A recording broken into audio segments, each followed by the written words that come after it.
Ауызашардың 5-ші күніне осындай қызылша салат, зебра пирогы және бұқтырма. Ең алдымен қызып тұрған майымызға құйрығымызды салып, осылай қызартып аламыз. Содан соң етімізді, пиязымызды салып, қуырып аламыз. Томат қосамыз, картоп, пияздарымызды, сәбіздерімізді турап саламыз, тұз себеміз, үстінен дәл видеодағыдай капустаны толықтай жауып шығамыз. Пирогымызды дайындаймыз. Ыдысымызға жұмыртқа, қантты қосып, миксермен көпіргенше миксерлейміз.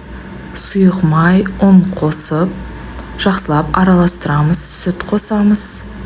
Араластырып, дайын болған массаны екіге бөліп, бір бөлігіне какао қосып араластырамыз. Формаға массаларымызды құйып, 180 градуста қызып тұрған пеште 30 минут пісіріп аламыз.